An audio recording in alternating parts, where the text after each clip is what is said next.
Welcome to the Sports Circus. I'm your Ringmaster Sal, live from Las Vegas in the AMP TV studio, AAMP TV. Today's show is brought to you by UppercutChops.com. Check out their tasty selection of all-natural, dry-aged, USDA Prime Angus and Wagyu steaks and chops. Wait till you try their best-in-class New York steaks, the filet mignons, and of course, the king of all, those massive cowboy cut and tomahawk cut ribeyes. Best I've ever had, probably be the best you ever had. Hell, try those burgers as well, too. Prime Angus and Wagyu burgers, half-pound monsters.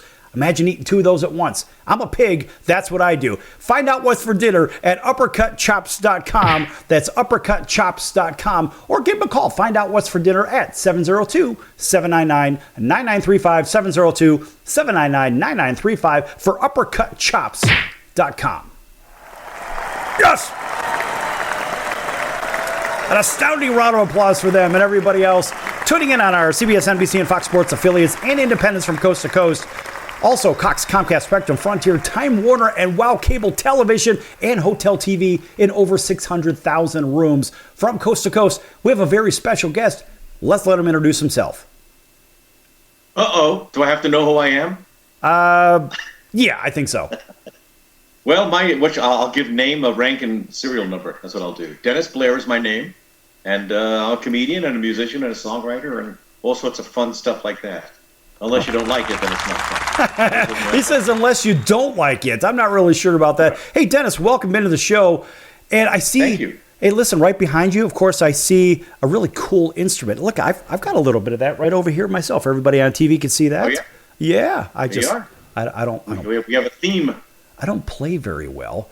So, all right, give everybody the 30-second rundown. So, summarize your life in 30 seconds, and we can call it a day. I was born. I think after that, a whole bunch of stuff happened, and then who knows what's going to happen pretty soon. I have no idea. Well, that's not 30 seconds yet. My life as an entertainer, you mean? Started as a songwriter and a singer, and got bored doing that, and started doing song parodies. And from that, I went to Dangerfield's. Rodney Dangerfield discovered me.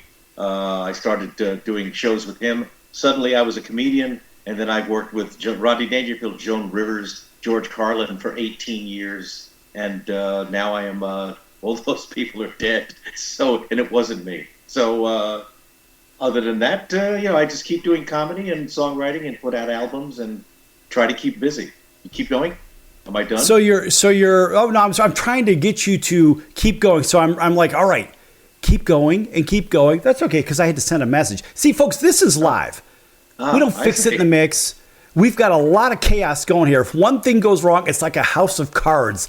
Everything comes down at one time. Oh, okay. That's good to know. So I'll just be ready with the backup stories. Yes, please. So if you see me do this, that means keep going. But nonetheless, okay. So a great story from music and comedy alone. I like the fact that you're the guy that will pick the guitar up and you'll sing something that's already comedic, but you'll make it. It's like showing up to the fire with a gallon of gas, right? And here comes Dennis throwing a gallon of gas on the fire and making it something you could dance to. Yeah, I make life not worth living. So that's my specialty. In case you were wondering. Oh, that should be on my card. Right. Okay, so from the musicals, how did you decide to just pick up a guitar and start playing? Because you already had the musical skills, right? Maybe you're just a comedic person on top of it. Maybe I'm going to make some comedy out of this song or this situation. Let's put some notes to it. Yeah, well, I started, my mother, unfortunately, I wanted to take saxophone lessons when I was a kid. And she said, okay, here's a music school. It's the one music school in Whitestone, Queens, New York. And all they had was accordion. So I wound up playing the accordion. What a chick magnet that was. Yes. Girls were staying away in groves, but it was a great instrument to develop my ear so I could eventually hear a song on the radio and just play it. So that was good. That came in very handy later because the Beatles came and I said, oh, I'm ditching the accordion. I'm going to start playing the guitar. So I figured out the guitar, figured out some chords, started having playing, realized I could sing a little bit. So I parlayed that into a little career, doing bars and being in bands and stuff like that. And then one night I was at a place called Fern's Harness Shop in Roslyn, Long Island. If anyone's from Roslyn, Long Island, feel free to send in cash. And I was being not paid attention to on the stage, and I got sick of that. So I said, you know what, Mason, and then Rodney Dangerfield, and the rest is history.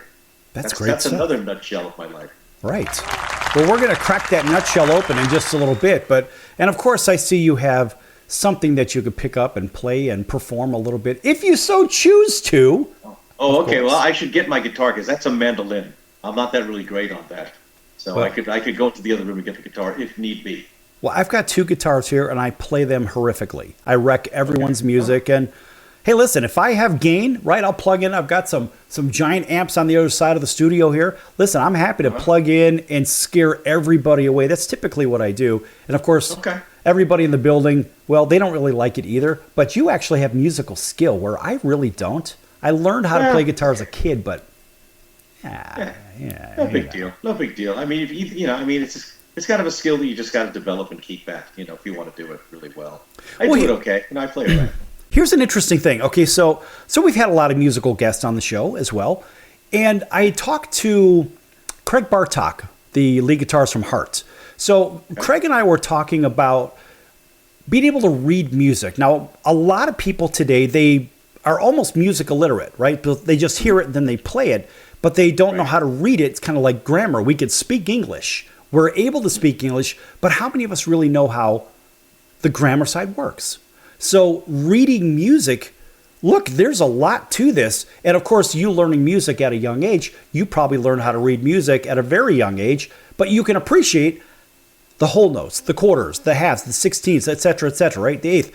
But most people don't really know that. What is the depth of your music knowledge when it comes to that? It's not great. Here's the thing. When I started with accordion, obviously I had to read sheet music because, to play songs. And I've never played an instrument before. So you need some knowledge. And, I had a book and everything like that. But I never really got great at reading music. But then again, neither did the Beatles. So I'm in good company. The Beatles could not read music at all. You don't need it unless you're going to be playing in an orchestra or playing with a band that has charts. But I'm okay. I can figure it out. But if you put something in front of me, it's a little difficult for me. So luckily, I have to depend on my ear. Okay, so somebody, if they put sheet music in front of you, you're SOL. If it was chords, if it's just chords, I could do that. Okay. But no, as far when you get into eighth notes and 16th notes and reading, sight reading, they call it. I'm totally useless on that. So when you're playing guitar, when you're practicing, do you just scales and scales and scales? What do you do? No, I just play songs. I mean, even when I was taking accordion lessons, I didn't want to do scales. They gave me scales to do. And even I took some guitar lessons later on in my life, and I just couldn't stick with it because it's boring. Oh, that's great. Let me do that for an hour. No. Right. So I just, I'll pick up a guitar, I'll play a song, or try to write one. That's what happened. And then, when I'm on stage, I'm playing the song.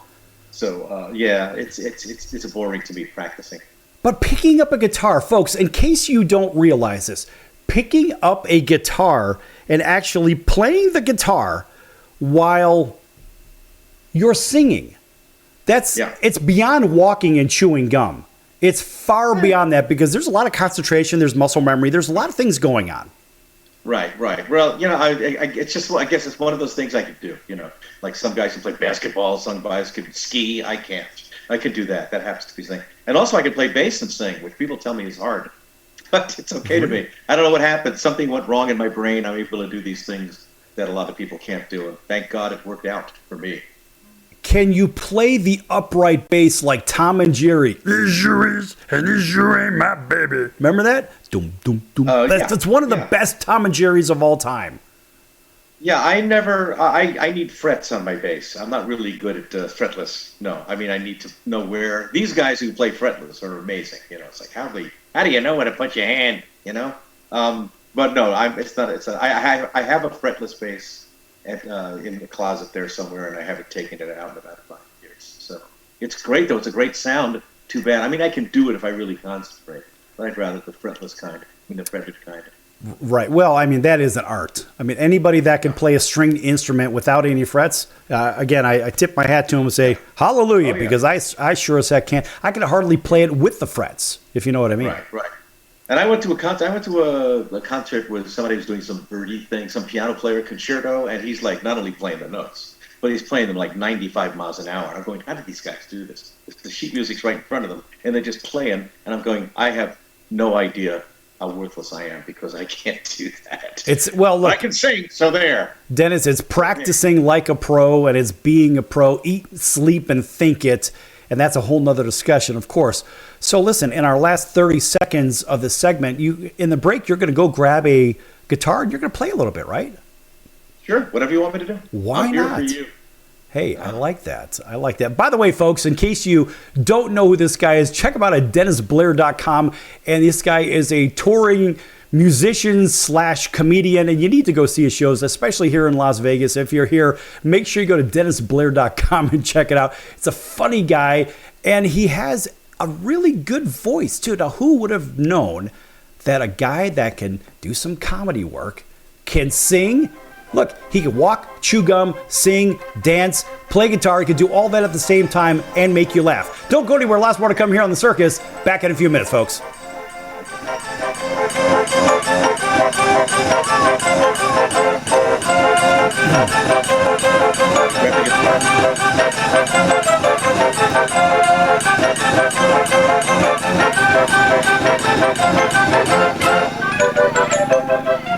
Attention business owners, you and your customers are listening to this right now. Face it, every business needs customers, even yours. The Sports Circus is a primetime nationally syndicated program that's carried on ABC, NBC, CNBC, and Westwood One News affiliates, plus CBS, Fox, and NBC sports affiliates across North America, with coverage from Hawaii to New York. Also, the Sports Circus is available to the 180 million subscribers on iHeartRadio, and the Sports Circus gets about 4 million website visitors per month, which could click through your website and bring sales. The Sports Circus provides great content featuring celebrity guests from sports and entertainment to our audience every weekday, which your company could greatly benefit from by increasing your visibility, foot traffic, eyeballs to your website, and calls from potential customers. Call us right now at 702-799-9935. Again, 702-799-9935. Or email us at info@thesportscircus.com. That's info@thesportscircus.com. Drive your sales today by advertising with the Sports Circus. AMP, the multi-format network, is here to help create, produce, distribute, and sell your content. For more information, send a message to info@aamp.tv. That's info@aamp.tv. Are you a small business owner or pursuing the dream of starting your own company? Do you know where to start or how to grow that existing business? The American Business Trust Company has the answers you need. The American Business Trust Company can help you with startup capital, business strategy, sales and marketing, and establishing your company with a physical location or on the internet. You decide. You bring the idea, the American Business Trust Company can help with the rest. For a free evaluation, you may visit them online at abtrustco.com. That's abtrustco.com, or call them at 657-600-1876. That's the American Business Trust Company, 657-600-1876. Call them today. They can help your business right away. That's the sound of sizzling, dry-aged USDA prime Wagyu and Angus steaks from UppercutChops.com. Their best-in-class filet mignons, New York steaks, and the king of all steaks, the tomahawk and cowboy cut ribeyes, are the best in the business. Even their prime Wagyu burgers will likely be the best you've ever had. Browse the full selection of steaks and chops at UppercutChops.com from the comfort of your home or on your mobile device. UppercutChops.com delivers all-natural, dry-aged USDA prime Wagyu and Angus steaks and chops directly to your door, without the hassle of going to the grocery store and fight crowds to pick from a small selection of average at best meats with injected steroids, fillers, and coloring added to look good. Find out what's for dinner at UppercutChops.com or call 702-799-9935. That's 702-799-9935. 702-799-9935. Or make your selection directly at UppercutChops.com.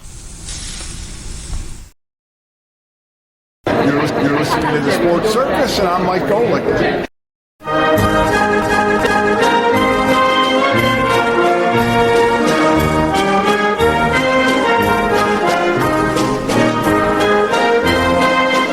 Welcome back to the Sports Circus. I'm Roy Firestone. Now it's time to throw it back to Sal.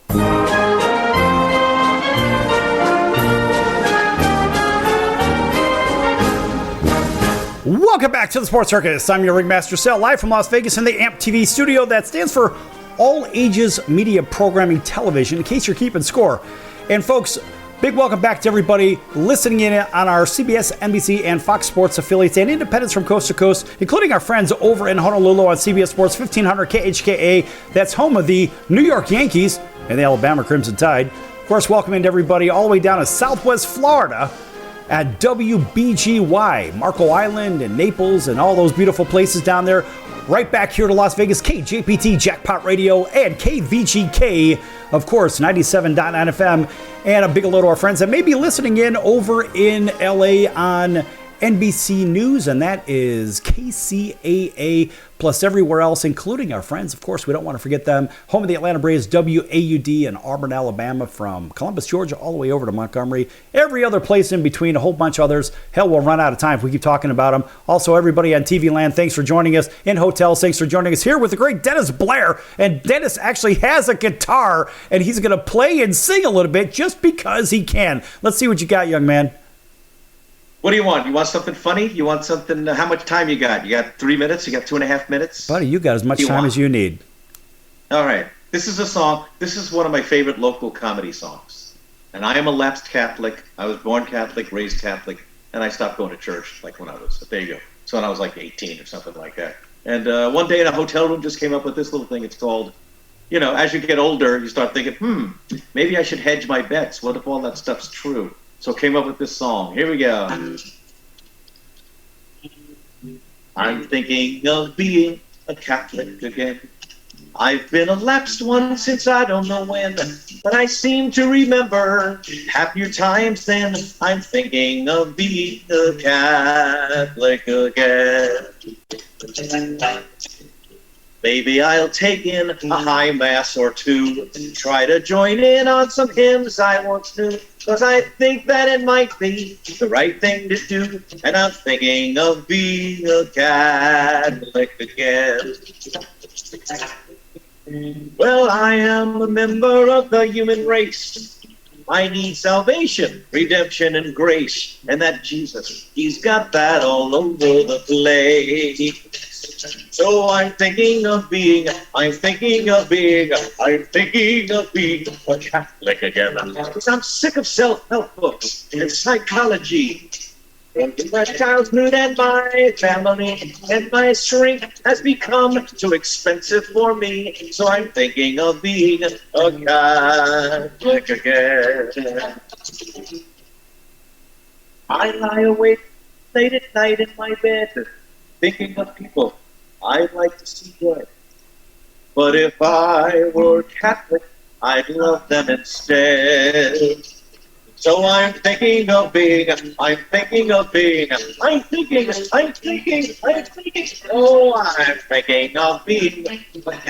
again.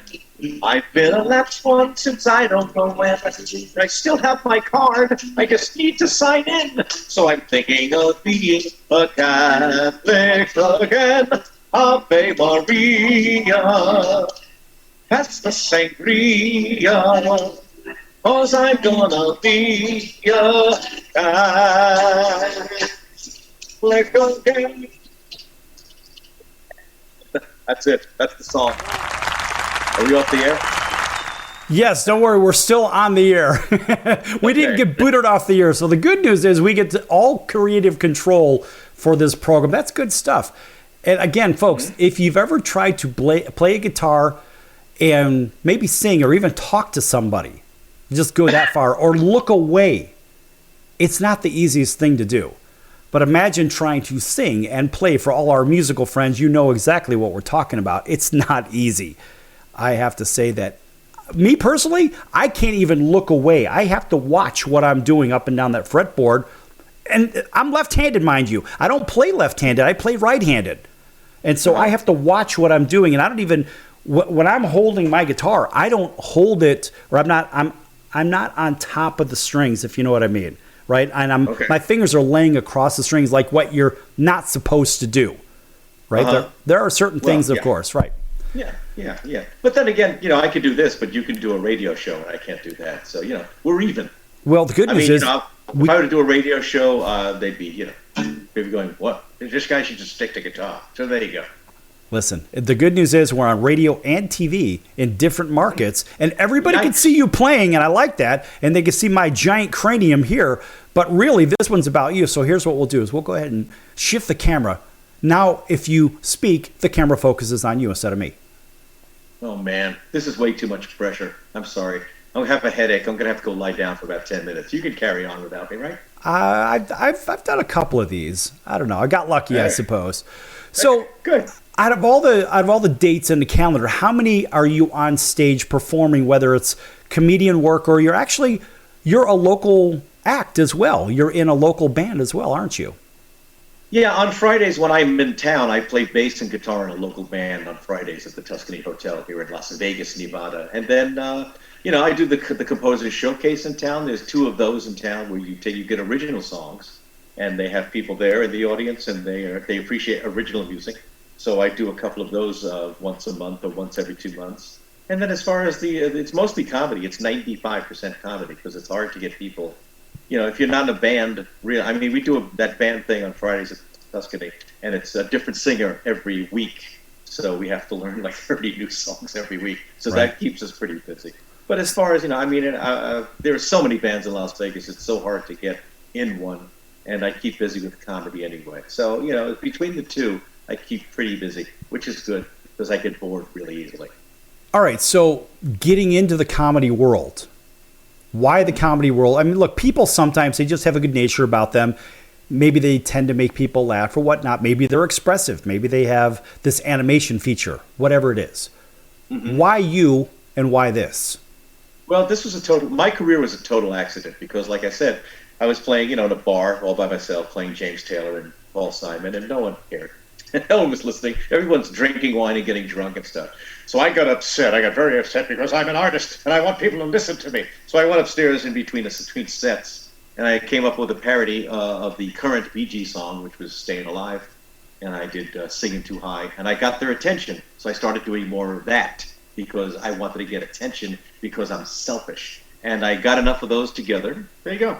I got enough of those together, plus some patter in between. And I lived in New York City, and I was 4 blocks from Dangerfield. I went to audition, and it went really, really well, thank God.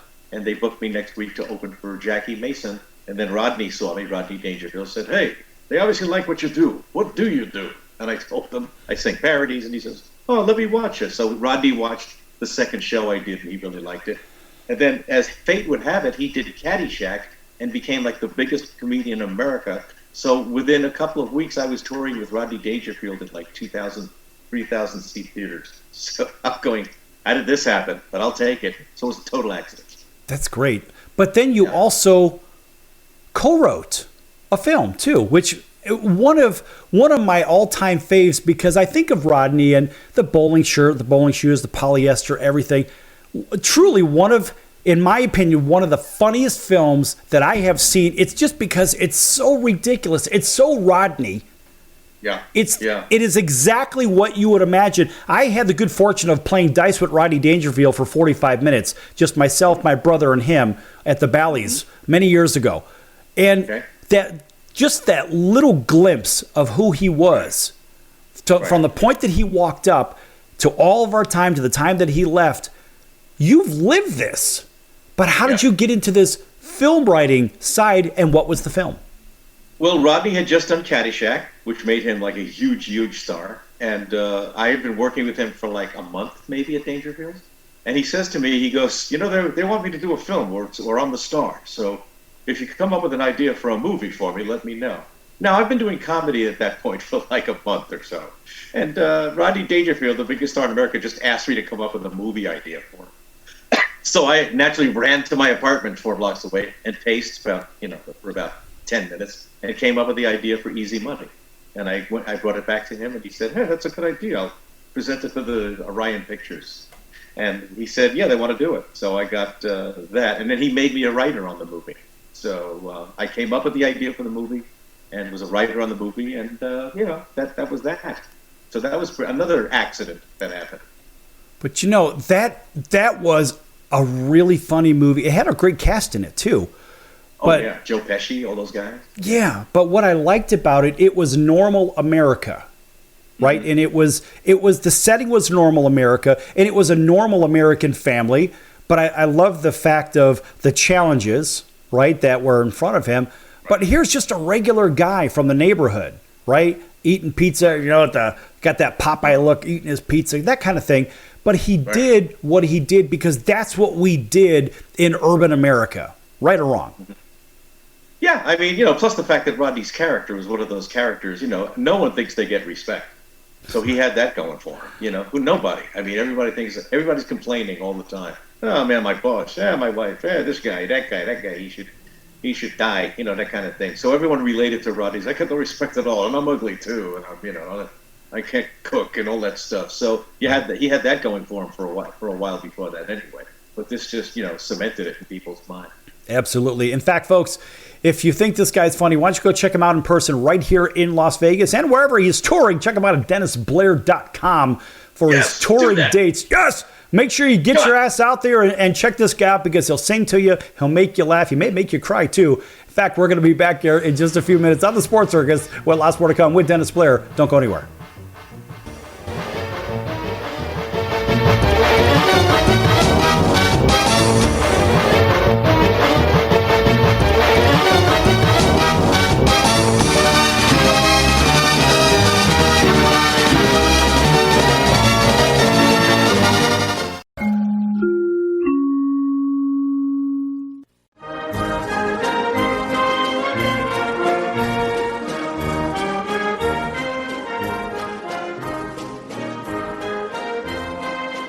Welcome back to the Sports Circus. I'm Roy Firestone. Now it's time to throw it back to Sal. My favorite one had to do with the Green Bay Packers. And I love the fact that they dealt off Ty Montgomery because of a blown assignment. Green Bay isn't Green Bay unless they have a good running game. Then they can win 10 Super Bowls. The fact is, you don't have a running game. You've got 70% passing, and that's not where Aaron Rodgers needs to be. He needs to be in a position where he's got a running game to offset the passing game and so forth. I like the move. Green Bay didn't have a running game anyway, so all they're doing is saying, we're going to get rid of you because you don't follow instructions. Well, he made one of the most boneheaded plays I've ever seen. There's 2 minutes and 5 seconds on the clock. They traded him on Tuesday. They should have cut him on Sunday night. He shouldn't have been on the plane back to Green Bay. Right, they should have made him walk back to Green Bay. No, it was a terrible play. Now, he's not a stupid guy. He went to Stanford. He's not a dumb guy. He's not a dumb guy, but he doesn't follow instructions. He made a terrible play. The fact is he didn't follow instructions. And you say he's not a dumb guy. His own agenda he put ahead of his team. I agree. Thus, he is a dumb guy. Right or wrong? Wrong. He just got selfish. You're not going to convince me that a guy from Stanford's a dum-dum. No!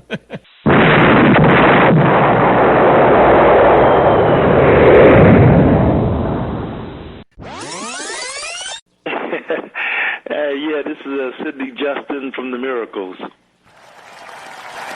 So you heard yesterday's show at Roy Firestone. Did you hear a little clip about him going into the office where Smokey was at? And that was really good material, wasn't it? Yeah, that was really funny, man. Yeah, and then you heard him. I thought it was hilarious. It was cool, though. It was cool. Really cool story, man. I enjoyed listening to that. Right, and then he gave a couple of bars. Can you give us a couple of more from Ooh Baby Baby? And let's see if you could do it better than Roy Firestone. Come on, man! All right, you know what? Why not? I did you wrong. My heart went out to play, but in the game I lost you. What a price to pay. Hey, I'm crying. Ooh, baby, baby. How's that, man? That's Is that okay? Is that good enough? That's incredible. That's fantastic. You know why? Because that's what you do. You're in the incredible business, Sid. That's awesome. Yes! Only on the Sports Circus. You're going to get sports. You get music.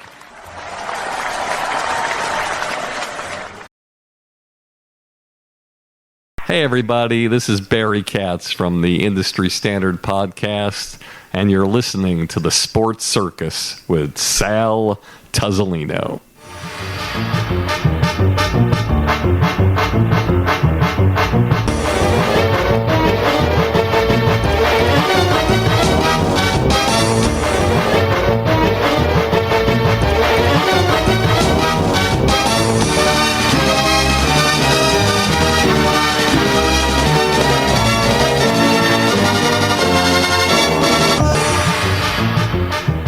welcome back to the Sports Circus. I'm your Ringmaster Sal. I'm the controls of all the audio, all the video, all the everything. So if I foul up, guess what? It's all my fault. I can't blame our super guest, Dennis Blair, for that. Folks, make sure you check out thesportscircus.com for our upcoming guests, our prior guests, our recorded shows, which are our podcast in full. So this is not a podcast, in case you're wondering. I think there's 2 million of them, whatever it is. We happen to take 2,783,000. Yes. How many? 2,783,000. Really? Exactly. Oh, my. There are that many people that are doing podcasts. And by the way, folks, in case you're wondering, if you're doing one of those, you may get your feeling of stardom, whatever the heck that's supposed to mean. But good luck getting it distributed. How are people going to find you unless you're in the top 1% of 1%? The Joe Rogans of the world, right? Joe gets all that pub. I mean, and he's really good at it. And by the way, folks, he didn't just start this. Joe's been doing this for, 25 years, thereabouts. So he's not a rookie in this business. And the good news is, if you need distribution, AmpTV, AAMP.TV, check them out, info@aamp.tv, and they could probably help you with your distribution needs. A shameless plug for AmpTV. All right, welcome back to everybody on TV and radio and streaming also. I think we're streaming on YouTube, if I'm not mistaken, plus Facebook and some others, whatever the hell. So we're here with a superstar comedian, a very good musician, and by the way, this guy writes films too. So we left off talking about Easy Money and Guys from the Neighborhood. So that's a film that you co-wrote, right? And so who else wrote that film with you? Well, Rodney was one of the writers, of course, and me, and a guy named P.J. O'Rourke, and a guy named Michael Endler. The four of us sat around Rodney's table for about 2 years, from start to finish. And, we wrote the movie, and then we started filming the movie, and then if they needed rewrites, we were on set. So the whole thing took about 2 years, I'm thinking. Wow. And Joe Pesci was in it, and, just Jennifer Jason Leigh, all these great people. Oh, yeah. I mean, the cast was really good. But, folks, if you haven't seen it, you need to go see it. Just get it.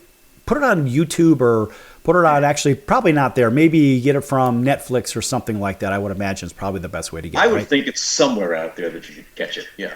Yeah. I mean, if you really want a belly laugh, that's one of those ones. There are so many ridiculous things that happen in it. And every time it's on, I will watch it. Like the Blues Brothers. Every time the Blues Brothers is on, I go out of my way to watch it just because there's ridiculousness in the film. Right.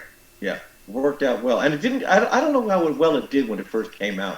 The reviews were mixed. But now the time has passed, I get people coming up to me all the time. You wrote that movie, Easy Money? That's my favorite movie when I was a kid. So I'm like, great, terrific.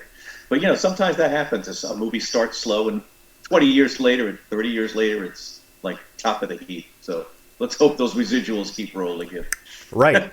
Are you still writing films? Are you involved in that? No, I'm really concentrating now on doing my little comedy act around the country and in Vegas a lot, and writing songs that I put out on albums every 2 years or so. Mm-hmm. That's more fun. The film days are over for me, kind of, unless somebody comes up to me and say, hey, I got an idea for a movie and I got money. Hey, you want to do that? You got money? How much money? I'll do it. So that's about it. But no, not lately. Right. The funding side, folks, if you've never been on the let's fund this project side of it, it is a very, very bumpy road. There are so many false promises out there. And people say, I want to go to Hollywood. I want to be a big star. Really? Good luck with that. You may be waiting tables. You may be doing something other than what you believe you should be doing. But chances are, unless you're in the right place at the right time with the right everything, you'll be doing that other gig for a very, very long time. That is true. But, you got to keep plugging. If you really want to do it, just keep plugging away. Something will happen if you're good, So I got really lucky, so, can't complain. Oh, sure, you can complain, but nobody's going to listen, if you know what I mean. No one's going to no one really listens. And by the way, that laugh sound, that's one of my favorites, and that's from Dudley Moore, from Arthur. Ah, yes. Another classic film. Just one of those, if it doesn't make you laugh, you know what? Just turn the TV off. Go leave the movie theater, whatever it is, because technically, in my opinion, you have no sense of humor if you can't laugh at stupidity like Arthur Bach from the movie Arthur. Right. One of those. Okay, so back here in Vegas, now you're found typically on the comedy stage at the Rio, maybe the Westgate. Are those the two primary houses you're playing? Well, the one in Vegas I do a lot lately is the Comedy Cellar at the Rio, which is a great club. It's a fantastic room. It's a hot room, and they have usually 5 comics a night per show. They have 2 shows, and they're all great. It's like I'm always whenever I have to follow somebody, I'm going, oh, no, I got to follow this guy. Okay. But they're great audiences, so that's the main one. I occasionally do the Laugh Factory, sometimes in Vegas. The one in Reno I do a lot, and I do one in Sarasota called the McCurdy's, which is one of my favorite clubs of all time, along with the Laugh Factory in Reno. I like those 2 places. But and then, little one-nighters here and there. But you also opened for a ridiculously large name, and who might that be, and for how long? Well, if you're talking about George Carlin, that was an 18-year gig. That was a 3-month gig that started as a 3-month gig and became an 18-year gig. So that was probably one of the most fortunate things I ever got to do. I also, besides Rodney, I opened for Joan Rivers for 2 years and Tom Jones for a year. I was the opening act for a lot of people because I was a comedian and a musician, so it kind of fit in with a lot of different styles of people that I would open for. And I think I opened for like 150 different celebrities over the years so far. So but George was the longest by far, 18 years with him. That's a lot of years. One of my friends, Tom Dreesen, he opened for Frank Sinatra for 13 years. Yeah, that's amazing. I know you get a gig like that. It's the fortunate. You can't complain about anything if you work with these people. I know. Well, look, folks, it doesn't just happen. I mean, Dennis, you had to earn that spot opening up for George for all that time. How'd that even happen? Well, I had a really good agent. From Rodney, I got a really good agent, and he would call me every once in a while and say, "Hey, you want to open for the Beach Boys this weekend?" And I go, "Sure," and I go open for the Beach Boys. And you want to open for Gloria Estefan this week? Sure. How about Shirley Bassey? You want to open for her? Yeah. How about Alan King? So I just kept opening for people. I really liked that role in my career, being the opener, because you don't have to worry about ticket sales. You just show up, you do your 25 or 30 minutes for this incredible and talented trainer, and then you just go back to your hotel. So that's how, and one day the agent called me and said, "Hey, you want to open for George Carlin for 3 months?" And I guess he saw a tape of me, they saw some sort of TV appearance. And I said, yeah, I think I could fit that into my schedule. So I did, and he liked me, and we got along great, and I was good with his audiences, so he just kept me. Yeah, George was one of those comedians that, again, I was sort of a tough audience, but George can get just about anybody. It doesn't matter, I'm not going to laugh today. You're going to laugh because he was so animated and just a silly guy, but with a big brain. It was a really unusual mix. And I had a very fortunate thing happen for myself. This was probably 1997 thereabouts. And I was staying at my friend's place over in Hollywood, right off of Sunset. You know where the Laugh Factory is? Sunset and what's the intersection there? Laurel Canyon? Laurel Canyon. So my friend lived a half a block in on Laurel on the west side of the street in those apartments there. And I remember just going out for a walk. It's about 2 o'clock in the afternoon. And I was a little bit hungry. So I'm thinking, well, there's all kinds of food here. I don't want to go to the gas station on the other side. So I'm going to stay on the Laugh Factory side, wrap around the corner. The Improv is in there. And so sure enough, I walk in there and, there's some guy pushing a broom, whatever, cleaning the place up. And there was, some guy sitting over in the corner. And I'm kind of poking around. I've never been in there, right? So I'm looking around and I'm thinking, wow, maybe someday I'll come in here. And the guy goes, he had a ponytail. He goes, hey kid, come here, sit down. I'm like, okay. And so I sit down. I'm like, oh my God, that's George Carlin, right? I'm thinking to myself, and I'm not like a super fan, but here I've paid a lot of money to see this guy several times. And so he's scratching things out on paper, and he's, I guess, writing out some new material or whatnot. I don't know how that business works. And so he goes, what do you think about this? So he's working at his new material, and I'm sitting right there just, what are the odds of this? It just doesn't happen, right? And so I got a private show, sort of, from arguably, at that time, probably the best comedian on the planet living at that moment. And it was just a magical experience. I could never pay for that experience. I guess I could, but I couldn't imagine that actually happening just by chance. Take a minute and talk about that. You never know. Well, you hang out in a place like L.A. or, especially if you go into a comedy club, you're going to run into somebody. Although 2 in the afternoon, that's rare because most comics wake up after 2 in the afternoon. So you got really lucky there. But I mean, you never know where you're going to bump into somebody on the street, get an autograph or whatever you need. But I'm not a fanboy. I just happened to walk in because I like comedy and whatnot, right? And it just happened that all the stars aligned. And sure enough, that's where it was. And I had something funny like that happen, which I'll tell you on break. But it's just a fortuitous thing. Have you ever done that to somebody? Maybe you're sitting there writing things out or whatnot and just randomly, hey, kid, come over here or whatever, kind of like what George did with me? Not that specifically, not something like that really. And but I'm just trying to think. You know the famous Gary Shandling story? Of course. George Carl, right? You know what? I want you to hold that for when we come back from break because we're going on break right now. When we come back, we're going to talk about the Gary Shandling story. And that's going to be from Dennis Blair. Folks, check him out at DennisBlair.com and make sure you check out all of his performances, not just one because one won't be enough because I imagine that it changes from venue to venue to time to time. Folks, don't go anywhere. Lots more to come here on the Sports Circus. Lots more to come back here in a few.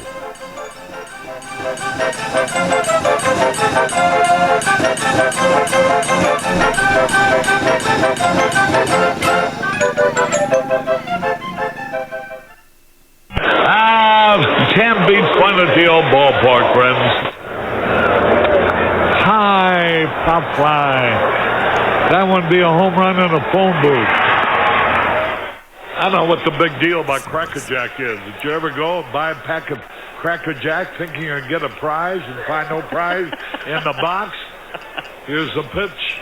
That might not sound important to some people when you're a little kid, especially from humble origin, and they cheat you out of a prize. There's a bouncing ball. Second baseman has a Barbary over to first.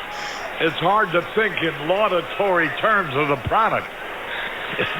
I think if there was an occasional box of Cracker Jacks that found no prizes for the little Harry Carey many years ago. You got that right. And boy, when a box of Cracker Jack to me meant a lot of money. Here's a pitch, bounce foul. That's the most asinine marketing I've ever heard of. 1 ball, 1 strike. These guys say, well, you sing about Cracker Jack. I said that I only sing it because it's in the song. Here's a pitch foul back. And I wouldn't be a bit surprised, even to this day, some youngsters who buy a box of Cracker Jack don't find a prize in the box. 1 ball, 2 strikes, 2 out. Well, if you're going to talk about a congressman being crooked, here's a pitch foul out of play. Why not talk about commercial products that don't do what they represent to do? There's a smash to Squires. He's got it. 1, 2, 3, nothing across. We're going to the bottom of the 7th now to score. All tied up. Milwaukee 4, the White Sox 4. Hey! Everybody! All right, Nancy, let me hear you. Take me out to the ball game. Take me out to the crowd. Buy me some peanuts and Cracker Jack. I don't care if I ever get back for its root for the White Sox. If they don't win, it's a shame. Or it's 1, 2, 3 strikes, you're out at the old ball game.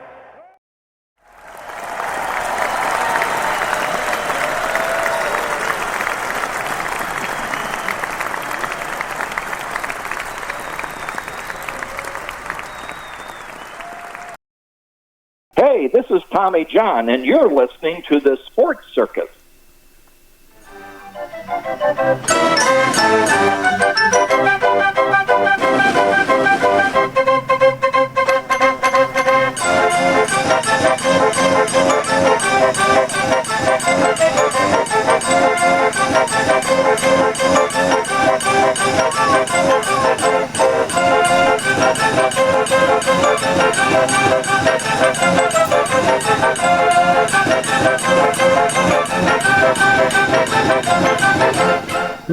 back to the Sports Circus. I'm your Ringmaster Sal, live from Las Vegas in the AMP TV studio, AAMP.TV. Folks, make sure you check out the sportscircus.com for our upcoming guests, our prior guests, our recorded shows, also our partners. Go to the partners page. Lots of great partners there. One of them is the College of Southern Nevada Athletics, CSNCoyotes.com for upcoming games and events. That's the College of Southern Nevada Athletics, CSNCoyotes.com. Get your tickets there for all those events. All right. Welcome back to everybody. You know who you are. TV, radio, streaming. We're here with, of course, the great Dennis Blair. And Dennis is going to tell you how to follow him, where you could see him perform, etc. Go ahead. Well, how to follow me? I go on Facebook mostly. I'm not crazy about all the other ones, Instagram and stuff like that. I guess I can't figure them out because I'm stupid. But Facebook I can figure out. So I have a Facebook page. And then there's my website, which is dennisblair.com. And let's see, I don't go on Twitter very much. Those are the two main ones. So the website and Facebook, and I got my email there and everything like that. So those are the two main places, I must say. I don't do TikTok. Sorry. So on the on your website, people could check out your show schedule, your performance schedule. Yeah, I have my whole schedule there. I got photos there. I got bios. I got interviews. I have. And links to the albums, which I got like 5 albums out. So those are on Spotify and all the streaming services. So there's that, and I think there's comedy clips here and there on that site. Still working on it, still adding things to it. But yeah, DennisBlair.com is the main thing, and then Facebook. All right. Also, in the last segment, you were talking about a story. I think that was the Gary Shandling story, if I'm not mistaken. Right. Go ahead and tell everybody about that in case they don't know. Well, that was one of the great things about George Carlin and a lot of performers. Most of the performers I meet are nice people. You get the occasional jerk every once in a while. But Gary Shandling was an up-and-coming comic, and he left an envelope for George saying, "I know you don't know who I am, but I have some jokes here, and I was wondering if you ever get a chance, maybe you could critique them or help me." But he didn't expect a reply anyway, at all. But he got a correspondence. I think it was a letter from George saying, "Hey, I'm sorry to get to meet you, but come backstage tomorrow wherever he was, and I'll say hi to you." And Gary went backstage, and George said, "Yeah, you got a lot of good stuff here." And I went over all of it, and I marked stuff that I thought was really good, and I marked stuff that I thought needed work.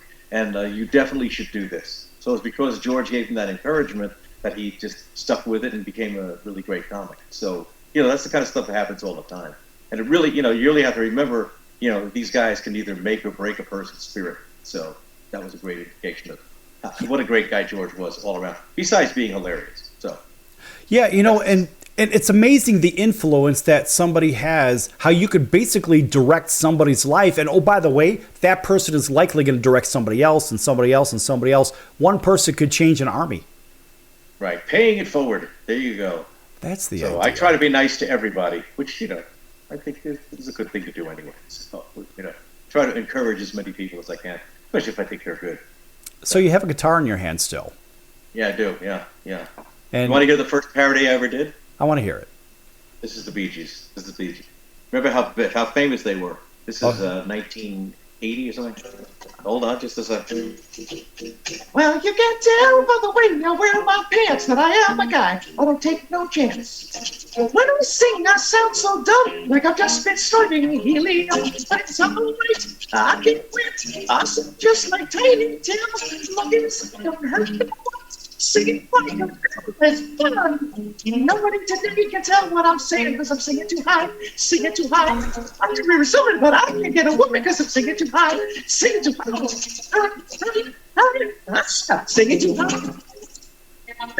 It goes on from there, but I'm not going to do the whole thing because it's too long. But that's how I started with that stupid little song, and then it tumbled into a career. I don't even sing in the shower. No? Well, you should try. People say that. They say, well, you have a good voice and all this other crap. I'm like, okay, thank you for that. But I can't imagine myself singing only because, look, I don't have a complex about me. I have that embarrassment factor, but I don't have an embarrassment on a microphone. I can stand in front of 10,000 people. I've done that at the Disneyland Hotel numerous times. No issues. But when it comes to the singing thing, I don't know what it is. It's just the lights, boy, turn the lights out, turn the mic off, turn everything off. No, we won't be doing that today. No problem. Hey, we got enough singers anyway. What's the biggest crowd you performed for? I think probably 20,000 people. It was ridiculous. It was at a raceway. I forget what state. It wasn't any of the famous ones, but it was a raceway, and they decided to have Rodney Dangerfield in an open air raceway. So I think there were about 20,000 people there to see him. And I went on, and it was like, that's another thing. It was daylight, so half the audience couldn't see you because you blended in with the background. So I'm up there doing my 20 minutes, and Rodney comes on, and he didn't do great either because it's a ridiculous venue. You can't put a comedian in an outside arena where cars go around, and the closest person is like 100 yards away. Didn't go great, but I think that was the most amount of people that we ever did. I think that's important as an audience member. You have to be able to see your comic close to where you can see their facial expression. You can see what's going on because so much is lost without that experience, in my opinion. Would you agree or disagree? Yeah. I mean, you got to have one of the most important things in comedy is the venue and the setup. You need a club with a low ceiling. You need maybe not too many people unless you're a star, and in that case they have screens and stuff. But as far as comedy, the more intimate I always found, the better the experience is because it's just the laughter resounds. You can hear everything. So yeah, absolutely, it's important. Dennis, there was this one theater over in Orange County. It's the Anaheim Celebrity Theater. I don't know if you've ever played there. We did it. I did it with George and Rodney, I think. Yeah. I went there. That's where I would go to see all the shows. And the reason I would go there, folks, is because it is a stage in the middle and there's seats all around it. And the stage slowly rotates. So there's technically not a bad seat in the house, but you get the sound from everybody else. You'll hear the laughter and back and forth, and it's kind of fun. Mm-hmm. Yeah. And that's what's great about the places like the Comedy Cellar, too, because especially in Las Vegas, the ceiling's low, and they know how to run a show, and you hear everything. So, that really makes a difference. So out of all the acts that you've seen here in Las Vegas, whether it's music, whether it's comedy, whether it's a stage show, what's the best stage show you've seen, and what's the best act you've seen? Comics are comics. You've seen those. You've been with the best of the best. What's the best stage show, and what's the best musical act you've seen? Oh man, that's a tough one. What did I just see? Well, one of the best shows I ever went to was I was doing the Comedy Fest in Milwaukee. This was in 1987, and Paul Simon with the people who sang background on the Graceland album, and he had them all there, and they were dancing and singing. That, to me, still to this day, is one that's hard to beat. Paul Simon with Ladysmith, Black Monk Bazo, and as far as I don't go see many comics, but when I went to see Bill Burr a couple of years ago, that was a great show. I don't, because if you do it, it's like unless it's a really special occasion, I stay away pretty much. But I'm talking about the big stage shows, the big productions, like the musical group singing, or it could be like a Cirque du Soleil show. What's your favorite Cirque show? Have you seen any of the Cirque shows here in town? The best show I ever saw from Cirque was That's still I can't be beat. I mean, I saw that, I don't know, 25 years ago or something like that. I wasn't even living in Vegas then, and that still sticks out. I mean, how they did that, the water, people diving into a pool that disappears, that was amazing. And there's another show in town that I just saw about a month and a half ago at the Westgate, and it's called The Soul of Motown. And it's just, I think the woman is married to one of the singers, and I think they're all related somehow. But it uses tracks, and I'm not usually a fan of tracks. I like a live band. Right. But after 5 minutes, I was like totally engrossed in this. They were great singers, and they put on a great show, and they were funny. And that was about a month and a half ago, and that's like one of the best stage shows I've seen here. So those are the two that come to mind right away. This is an ever-changing city, of course, with all the sports here in town, and the Oakland A's are coming here. They're going to blow up the Tropicana, and they're going to build a baseball stadium over there, which that won't affect traffic at all. That's no, not at all. Not at all. No, especially maybe when there's hockey going on in April, and there's baseball going on in April. No, come on. We got 3 teams, and I think a chess league is coming, so I can't wait for that. Hey, I like that. Pretty soon we'll have the badminton team, and we'll have a pickleball stadium. Big on croquet. Las Vegas is going to become the headquarters for croquet in the USA. What about pickleball? You know anything about pickleball? I've heard of it. I haven't played it yet. I will. I'm getting there. So I will. I was a tennis guy, but I haven't played tennis in 10 years. Well, it's kind of like tiny tennis, right? And so as I see it, friends of mine play it. I've seen it on TV a couple times. It just looks like a giant game of ping pong. Yes, yes. So I'm sure I'll be getting into that because I love ping pong and I love giant games. So you put those two together, you got me there. I'm sure I'll be playing that by the time I reach 85. 85. Well, that's going to be a few years away, that's for sure. All right, listen, Dennis, we're coming up on time here. Tell everybody again how to follow you, how to get your shows, how to go see them, pick up your albums and see your films, etc. Sure. DennisBlair.com is the website. That's got just about everything on it, including the albums, which I just released a new one about 2 weeks ago. And I get good reaction internationally from those. You know, I don't have a big music following, but I have like 35,000 streams already. So looking forward to that. So it's DennisBlair.com. And then if you want to find me on Facebook and do a DM or something like that, that's the other best way to get me. That's about it. I think there's a little bit more. I am on Instagram, but I don't go there very often. But if you really want to get me, I am on Instagram. It's Denny_Blair. That's my do you call them a handle? That's my Instagram handle. Yeah, I suppose. Handle, hashtag, it's all that stuff. I don't know. Whatever. So you got 3 ways. Right. So you can go see his shows locally here in Las Vegas. And folks, as a musician, the guy knows how to play. Go see his show over at the Tuscany. He knows what he's doing over there. And I'll tell you what, he knows what he's doing on stage. And Dennis, obviously you can come back anytime here on the circus you want because we always need comedy. And listen, I'm a one-man circus and I prove it every day, but it's always nice to have somebody else sharing the mayhem. There you go. Well, thanks for having me on. I really appreciate it. Thank you. Yeah, that's good stuff. An astounding round of applause. He's going to give him the super applause. All right, maybe we'll give another one just because we can. How do you get those people in that little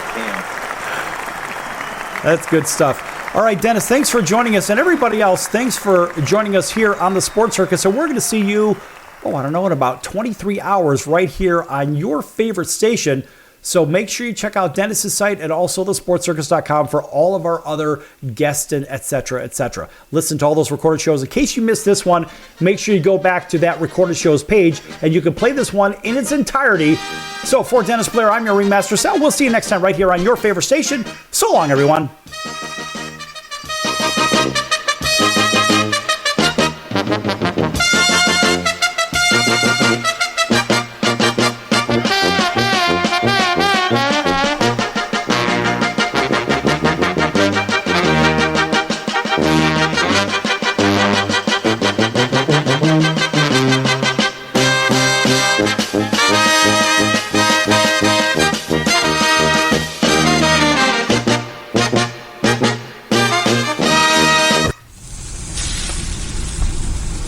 That's the sound of sizzling, dry-aged USDA Prime Wagyu and Angus steaks from UppercutChops.com. Their best-in-class filet mignons, New York steaks, and the king of all steaks, the tomahawk and cowboy cut ribeyes are the best in the business. Even their Prime Wagyu burgers will likely be the best you've ever had. Browse the full selection of steaks and chops at UppercutChops.com from the comfort of your home or on your mobile device. UppercutChops.com delivers all-natural, dry-aged USDA Prime Wagyu and Angus steaks and chops directly to your door, without the hassle of going to the grocery store and fight crowds to pick from a small selection of average at best meats with injected steroids, fillers, and coloring added to look good. Find out what's for dinner at UppercutChops.com or call 702-799-9935. That's 702-799-9935. 702-799-9935. Or make your selection directly at UppercutChops.com.